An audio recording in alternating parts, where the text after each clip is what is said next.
Hello, I'm George. If you're not familiar, this is Fat Ninja Foodforest. We're standing in the annual garden. Just thought I'd do a little tour and talk.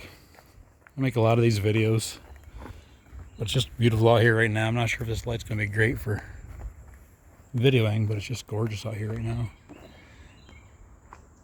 I just got done spraying compost tea over the entire property. I was going to talk about succession and that. I was going to talk about the hugu culture and the swales and guilds, zones, which is patterns of use, how often you're in a certain area. Might just walk around and have a look though. Any questions about those things, I can make separate videos. I've made them before. Here I go though. Zones. For zones, it's things like the compost is over here. Melinda's about to show that's a junky area. Our compost is over there, far enough away it doesn't stink. If it does stink, we know it. We put more carbon on it. That zone 1 routine is dropping that compost off in the morning, letting the chickens and ducks out. So we walk through our zone 1 annual garden. We see what's ripe when we're going through here. We grab lettuces, spinach, chards, whatever time of year it is, cucumbers, tomatoes, peas. Oh, that one's really good. Down below that is going to be long-term annuals. Pardon the crunching. Those long-term annuals are going to be onions and winter squash and garlic and storage beans, dry beans, but mixed in is a lot of perennials. You'll see there's gooseberries here. Walking through these gooseberries are walking onions. There's raspberries next to it. That's a cornelian cherry. These are 2 cornelian cherries in the understory of a pear.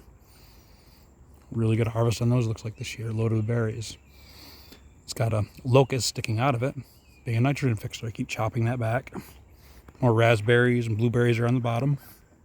Strawberries, but garlic out front. Onions, walking onions. Corn down below. Peppers. Still blueberries, jujubes, raspberries, tomatoes, beans, rosemary, getting up into the herb spiral. The way we use this concrete to collect that sun, store that energy, holds that heat, so there'll be strawberries all on the front when they're stones. Sharing the surplus. I watched the little chipmunks sit out here and eat them. It's pretty incredibly cute to see them sit there. A giant strawberry. When I watched them a couple days ago. It's getting long. I'll probably keep it short. Well, I might as well walk around. Anybody that wants to stay, stick along. Things like this. So, knowing that this cornelian cherry needs quite a bit of sun, so I pinlit it out in the drip line of the pear above it. But the gooseberry does just fine in the shade. Right in full shade and just loaded with berries. All kinds of berries on there. Next to it is a currant. Out here where the sun is, I've got quite a few berries. In there I don't. Look, oh, there's actually a few in there, quite a few in there. Doesn't do very well though, it's too much shade here. So knowing the difference. They're cousins, but they're different. Over here on the other side, there's more currants. This one's having a stellar year. It's like that all over the bush. But bush hazelnuts, nitrogen fixing autumn olives, and amberdipe. All that works together. The comfrey. Again, these are all hugu mounds, raised hugu mounds. We're standing in swales. These swales catch all the water, but they're filled with wood chips.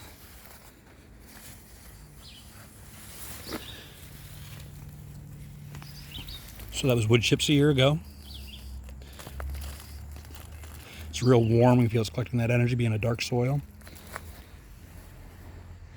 I talk a lot how that's like the compost pile. putting that carbon in place. As it breaks down, it calls in the insects. That calls in the ducks and chickens who poop in there.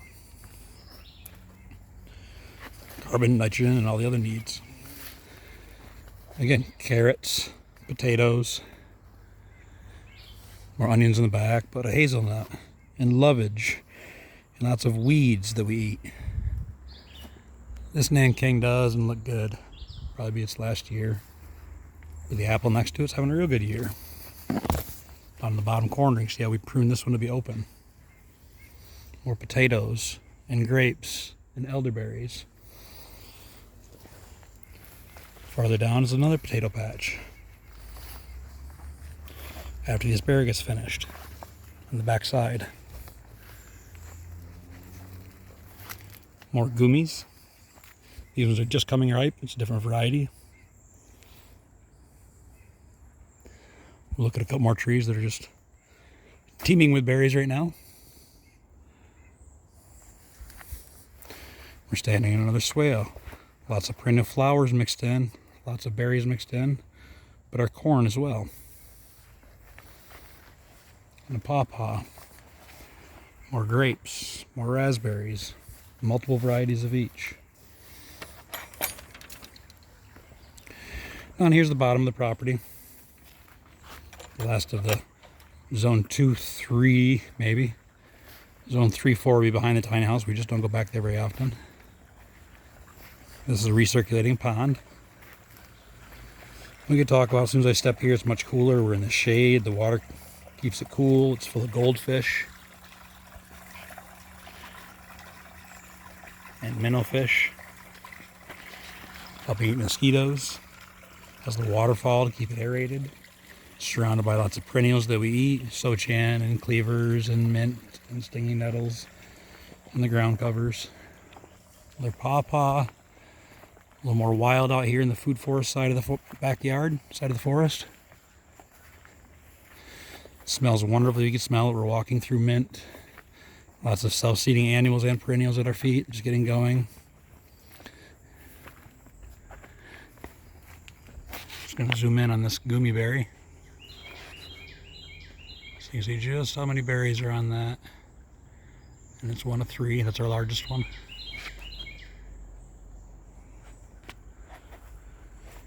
And more of the same. Another autumn olive. That'll be after that. So that's the first nitrogen fixer. This will be the second. And the silverberry will be the very end of the year into the next year. So we stagger them. So there's always something fruiting and flowering. Calling in those beneficial insects. Calling in those pollinators. Same with these flower guilds. It starts up close with irises and lilies. Goes out here to more foxglove and sedums and coneflowers, black-eyed Susans and whatnot. This tree's got multiple grafts on it. It does have a little blight this year. Notice a couple of my trees have blight. They get it every year. But I sprayed them today. I hope that helps. With another apple tree behind it. That one's doing real well this year. Over here we have Asian pears, mulberries, grapes up and over us. More grapes up there. Look at the annual garden where we started. Frogs saying hi. Herb spiral. Here we have grapes up above us. Figs down below. An older Asian pear not doing real well. That Asian pear is having a stellar year. Just loaded with fruit. Loaded with pears. Black raspberries.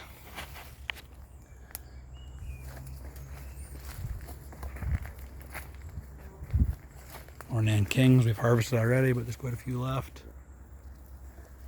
One's in a little more shade, do better. That one's the biggest one, but it doesn't get the most fruit on it. Oh, but look at that.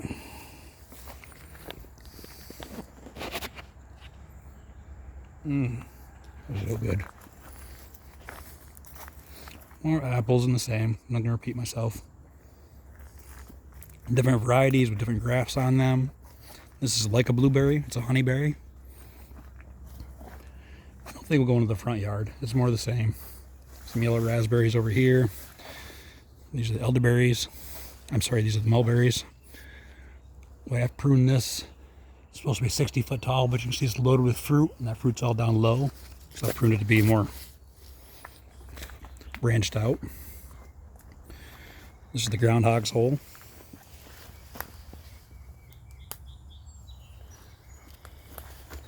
Super cool where we are, getting that shade. I'm going to save the rest of these for Melinda. But, ooh, I got to eat that one. These are her favorite. I think we'll end there. I can see some mulberries getting close on the ground.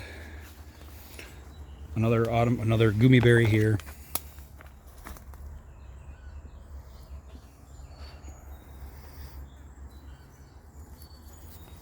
We'll end on that one.